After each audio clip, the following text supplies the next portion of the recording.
अस्सलाम वालेकुम जी, क्या हाल चाल है? ठीक ठाक होंगे आप? आज का हमारा टॉपिक है 5 common mistakes in Meta ads and how to avoid them. यानी कि मेटा एड्स को यूज़ करते हुए बड़ी बड़ी गलतियां जो हमारे एडवर्टाइज़र अमूमन करते हैं, जिसकी वजह से बहुत ज़्यादा उनकी एड स्पेंडिंग हो जाती है और अच्छे रिजल्ट्स नहीं मिलते। वो 5 बड़ी गलतियां कौन सी हैं, उनका इफ़ेक्ट क्या पड़ता है और उनसे अवॉइड कैसे किया जाता है, आज इस टॉपिक पे हम बात करेंगे। तो बिना किसी टाइम वेस्ट किए शुरू करते हैं अपनी पहली गलती की तरफ। तो सबसे पहली गलती जो आमतौर पे की जाती है वो ये होती है कि जब भी हम कोई कैंपेन लगाते हैं तो हमें क्लियर ऑब्जेक्टिव ही नहीं होता, हमें यही नहीं क्लियर होता कि इस कैंपेन के जो रिजल्ट्स हैं वो हमें किस तरह से चाहिए।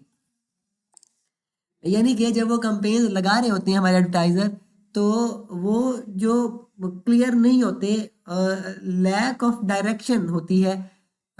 इसको आसान अल्फाज में इस तरह समझाया जा सकता है, जब एक कैंपेन लगाई जाती है तो उसमें हमें या तो ट्रैफिक चाहिए होती है, या लीड जनरेशन चाहिए होती है, या सेल्स इंक्रीज करनी होती हैं।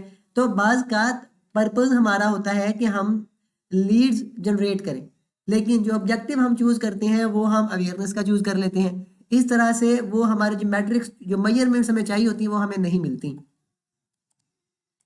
तो ये एक बड़ी कॉमन सी मिस्टेक है कि ऑब्जेक्टिव को डिफाइन करना पहले बहुत ज़रूरी है। कैंपेन स्टार्ट करने से पहले आपको क्लियर हो कि आप किस ऑब्जेक्टिव के तहत ये कैंपेन लगा रहे हैं और इससे क्या रिजल्ट्स आपको चाहिए होते हैं। इससे बचने का ये तरीका होता है कि आप जो मेटा की कैंपेन ऑब्जेक्टिव ऑप्शंस हैं उनको यूज करें, जैसे अवेयरनेस है, कंसिडरेशन है, कन्वर्जन है, और अपना जो एड का गोल है उसके मुताबिक उसको आप लगाएं। आप पहले खुद क्लियर हो कि आपके इस कैंपेन से आप क्या गोल अचीव करना चाहते हैं और अपना ऑब्जेक्टिव उसी हिसाब से चूज करें।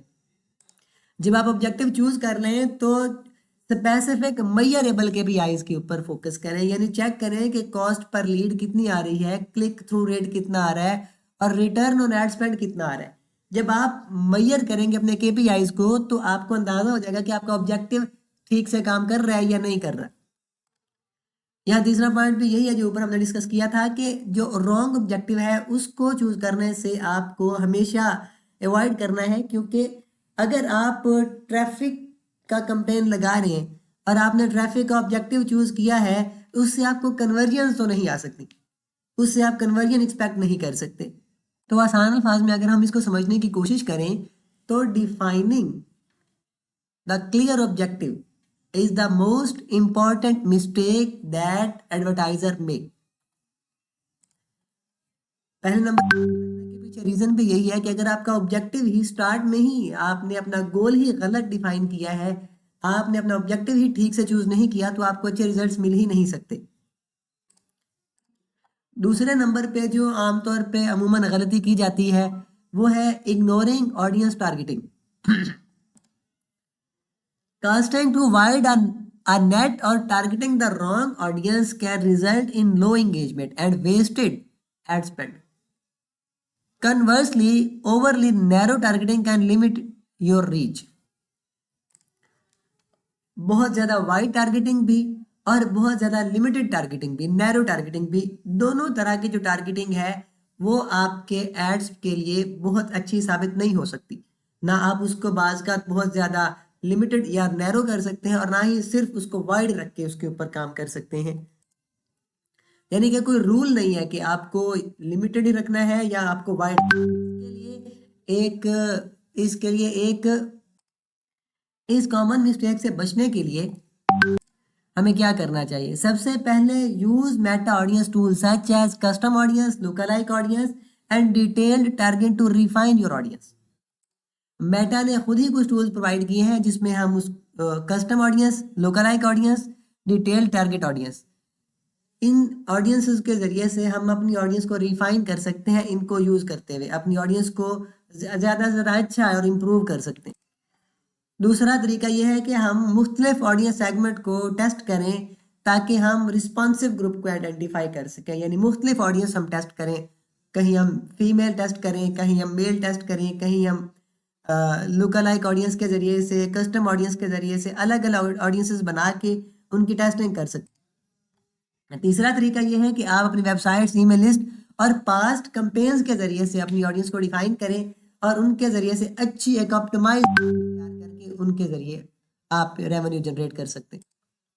ये 3 स्टेप्स हैं। इनके अलावा भी बहुत सारे तरीके हैं जिनके जरिए से आप अपनी ऑडियंस को अच्छा बना सकते हैं। मार्केट में टूल्स भी अवेलेबल हैं जिनके जरिए से ऑडियंस डिफाइन की जा सकती है, ऑडियंस पर्सोना बनाया जा सकता है। जब तक आप एक अच्छी ऑडियंस टारगेट नहीं करते, बहुत रेयर चांसेस होते हैं कि आपका ऐड परफॉर्म करे और आपको अच्छे रिजल्ट्स ला कर दे। रिजल्ट्स ला भी देगा, लेकिन एक प्रॉफिटेबल रिजल्ट्स लाने के लिए आपको एक अच्छी टारगेट ऑडियंस बनाना बहुत ज़रूरी है। तीसरी जो बहुत कॉमन और एक बहुत बड़ी मिस्टेक है, इसे बहुत बड़ी मिस्टेक इसलिए कहूँगा क्योंकि बहुत ज़्यादा जो चीज़ फेसबुक और इंस्टाग्राम के एड्स में लोगों को नज़र आती है वो आपका क्रिएटिव है। अगर आप एक अच्छा ऐड क्रिएटिव और एक अच्छी ऐड कॉपी नहीं बनाते तो जो अच्छा दिखेगा नहीं वो अच्छा बिकेगा कैसे? तो अच्छा बिकने के लिए अच्छा दिखना बहुत ज़रूरी है। के लिए हम इसके बारे में जो मिस्टेक है, यूजिंग जेनरिक और low quality visuals and copy can make your ads bland in rather than stand out. Poor creative choices often lead to low engagement and ad fatigue. आसान से अल्फाज में बात की जाए कि लो क्वालिटी विजुअल्स और low quality images, creatives, videos आपको एड फटीग और लो एंगेजमेंट की तरफ ले जाएंगे। आपका ऐड चल तो जाएगा लेकिन वो ऐड परफॉर्मेंस के लिहाज से अच्छा साबित नहीं होगा। आपका बजट भी ज़्यादा यूज़ होगा, आपकी ऐड कॉस्ट भी ज़्यादा आएगी, आपकी क्लिक के ऊपर जो कॉस्ट है वो भी ज़्यादा आएगी और आपको अच्छे रिजल्ट्स नहीं मिल सकेंगे। तो अच्छी ऐड कॉपी बहुत ज़रूरी होती है जब भी आप फेसबुक कैंपेन लॉन्च कर रहे हैं। How to avoid? Invest in high quality visuals and videos that grab attention and align with your brand. High quality visuals and videos के ऊपर अपनी जो है इन्वेस्टमेंट करें, चाहे वक्त की है चाहे पैसे की है। जितना अच्छा और हाई क्वालिटी विजुअल होगा आपकी वीडियो का, आपके इमेजेस का, इतना ही अच्छा आपको इंगेजमेंट मिलेगा। दूसरे नंबर पे write compelling concise copy that speaks directly to your audience pain point और डिजायर। यानी कि एक ऐसी एड कॉपी होनी चाहिए जो आपकी ऑडियंस के पेन पॉइंट को डायरेक्टली टारगेट कर रही हो या उनकी किसी ख्वाहिश को डायरेक्टली पॉइंट आउट कर रही हो।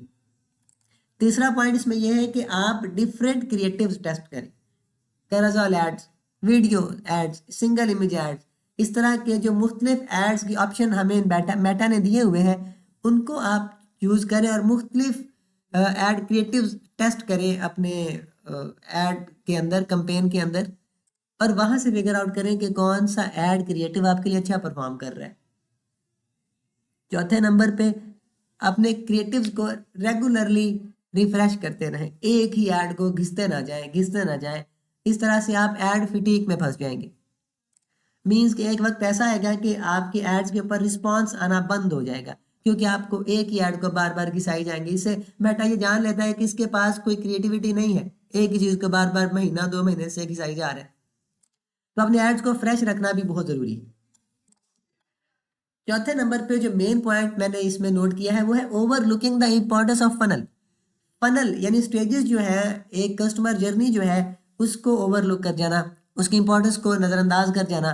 Many advertiser focus solely on top of funnel awareness campaigns without nurturing leads through the middle and bottom of the funnel. This can result in low conversion rates. हमारे बहुत से advertiser जो हैं वो single जो टॉप ऑफ द फनल है उसी के ऊपर फोकस करते रहते हैं और लीड्स को middle of the funnel and bottom of the funnel nurturing नहीं करते, जिससे नुकसान ये होता है कि जो कन्वर्जन्स हैं वो इंतहाई लो हो जाते हैं, हमें अच्छे कन्वर्जन नहीं मिलते।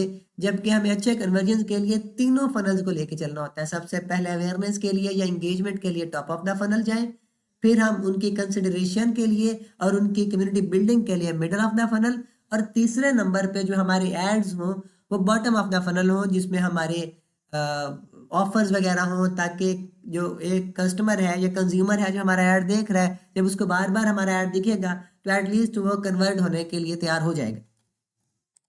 How to avoid? Map out a full funnel strategy. Use top of the funnel ads for awareness, middle of the funnel ads for consideration and bottom of the funnel ads for conversion. यानी कि हर funnel के लिहाज से आपका add अलग होता है।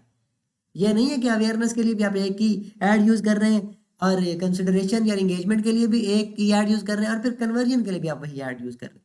तो आपने 3 स्टेजेस पे 3 अलग अलग एड्स बनाने। दूसरे नंबर पे retarget users who have interacted with your brand but haven't converted. ऐसे यूजर जिन्होंने आपके एड के ऊपर इंटरेक्ट किया है, कोई क्यूरीज की है लेकिन अभी तक कन्वर्ट नहीं हुए, उनको रीटारगेट करें, उनका डाटा कलेक्ट करें, उनको रीटारगेट करें, उनको ऑफर्स दें। Use dynamic ads to show personalised product और content based on user behaviour. User behaviour बहुत एक अच्छी चीज है, कस्टमर बिहेवियर एक बहुत जबरदस्त चीज है। यानी वो लोग जिन्होंने पहले से आपकी सर्विसेज ली हैं या आपकी प्रोडक्ट ली है, उनका जो एक्सपीरियंस है उसको कंटेंट बना के आप एड्स तैयार कर सकते हैं और उसके जरिए से भी आप कन्वर्जन ला सकते हैं। और मोस्टली इसको आप बॉटम ऑफ द फनल पे यूज करते हैं। 5वें नंबर पे जो बड़ी मिस्टेक है वो है failing to track and optimise performance. Not monitoring campaigns performance or making data driven adjustment can lead to missed opportunities and inefficient spending। मतलब ये है कि अगर आप मॉनिटर नहीं करते अपनी कैंपेन की परफॉर्मेंस को और डाटा ड्रिवन एडजस्टमेंट को नहीं देखते तो आप बहुत ज़्यादा स्पेंडिंग कर सकते हैं और आपको अच्छी अपॉर्चुनिटीज भी मिस हो सकती हैं। मतलब कि ट्रैक एंड ऑप्टिमाइजेशन बहुत ज़रूरी है। ये भी एक तरह की मिस्टेक है जो अमूमन एडवर्टाइजर कर जाते हैं। अच्छा, अवॉइड कैसे करना है इसे अवॉइड करने का एक तरीका यह है कि आप मेटा एड्स मैनेजर को यूज करें ताकि आप ट्रैक की matrix like CTR, CPC, CPA and ROAS। जो मेटा एड्स मैनेजर है उसके अंदर आपको इन चीज़ों को ट्रैक करने की ऑप्शन मिलती है, वहां से आप इन चीज़ों को ट्रैक करें और जहां पे आपको कमी बेशी नजर आ रही है उसको ऑप्टिमाइज करके उसको बेहतर करने की कोशिश करें। दूसरा इसमें पॉइंट यह है कि आप मेटापिक्सल यूज करें, conversion API to track user actions and attributes results accurately.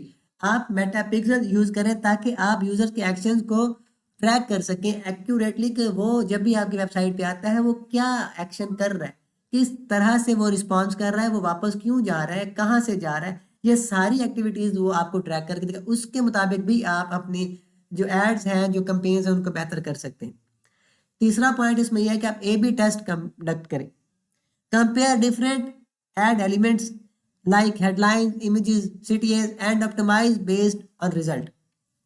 यानी कि आप A/B टेस्ट कंडक्ट करके मुख्तलिफ एलिमेंट्स को जज करें, हेडलाइंस को, इमेजेस को, कॉल टू एक्शंस को, और इसके मुताबिक इसकी बेस पे ऑप्टिमाइज करें उनके रिजल्ट्स को और उनको बेहतर करने की आप कोशिश कर सकते हैं। चौथे नंबर पे जी regularly review and adjust your budget collection to focus on high performance campaign। Regularly review करें और एडजस्ट करें अपने बजट को, allocating to focus on high performance campaigns. यानी कि अगर 10 कैंपेन्स आपने लगाई हैं तो उसको मॉनिटर करें, उसको चेक करें रेगुलरली कि कौन सी कैंपेन्स आपके लिए अच्छा परफॉर्म कर रही है, कौन सी नहीं कर रही, और अपने बजट को उसके मुताबिक एडजस्ट कर दें। जो अच्छा परफॉर्म कर रही है बजट उसको दे दें, जो लो परफॉर्मेंस कर रही है उसका बजट ज़रा कम कर दें। तो इस तरीके से भी आप अपने एड्स को, अपनी कैंपेन्स को बेहतर कर सकते हैं। आगे आखिर पे एक बोनस टिप ये है कि not staying updated with Meta changes.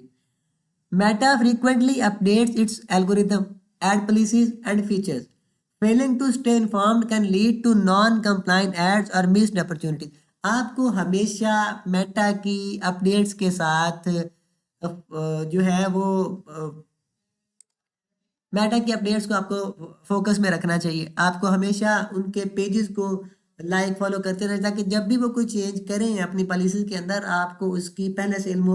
अगर आपको इल्म इसका नहीं होगा तो आप बहुत सारे बेहतर अपॉर्चुनिटीज मिस कर देंगे।